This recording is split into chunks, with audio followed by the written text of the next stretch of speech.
નમસ્કાર કલમ યુદ્ધ સમાચારની સાથે હું છું આપની સાથે પાયલ બાંભણિયા।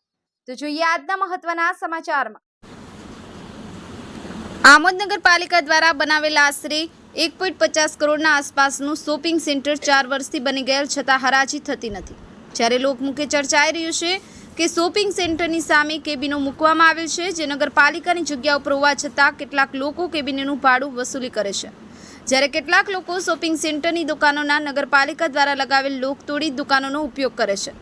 શોપિંગ સેન્ટરમાં પાર્કિંગ માટેની વ્યવસ્થા પણ ઉપલબ્ધ નથી, જ્યારે પ્રાઇવેટ શોપિંગમાં પાર્કિંગ તથા શૌચાલય વિના બાંધકામ પરમિશન નગરપાલિકા દ્વારા અપાતી નથી।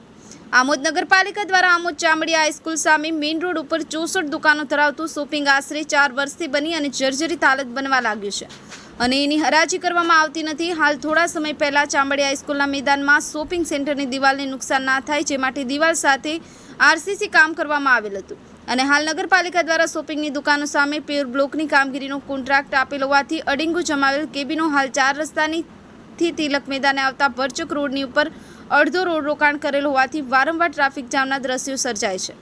તો શું આ ટ્રાફિકની સમસ્યા હલ કરવા માટે નગરપાલિકા દ્વારા કોઈ નક્કર પગલાં લેવાશે કે નહીં, જેની લોકમાંગ ઉઠવા પામેલ છે। સફીક બાપુ, કલમ યુદ્ધ સમાચાર, આમોદ। શું નામ તમારું?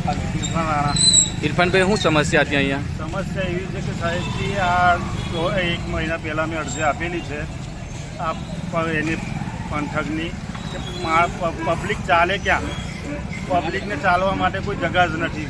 જ્યાં જ્યાં સાધન પાર્કિંગ થઈ જાય છે, પબ્લિક માટે રસ્તો જ નથી ચાલવાનો। જ્યાં હોય ત્યાં બધાએ પોતપોતાના બાપની મિલકત સમજીને વિરોધ નાખેલો છે।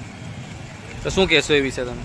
પાલિકા પગલાં ભરે એના વિશે અરજી કેવી આપેલી છે? અરજી આપેલી છે કે માણસને પબ્લિકને ચાલવા માટે જગા જોઈએ, બીજું શું જોઈએ, કે પાર્કિંગની સમસ્યા।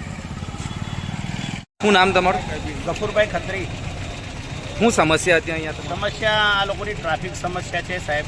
વર્ષોનો આ જૂનો આ લોકોનો ત્રાસ છે અને નગરપાલિકાના માટે આ લોકો એક જાતનું આવકનું સાધન છે, પણ નગરપાલિકાએ જેમને ફાળવેલા છે એ લોકોએ ઉપરા ઉપરી પોતપોતાના રીતે ભાડું વસૂલ કરે છે અને એક જાતની નગરપાલિકાની ઇન્કમ પર સ્ત્રોત આવક બંધ થઈ ગયું છે।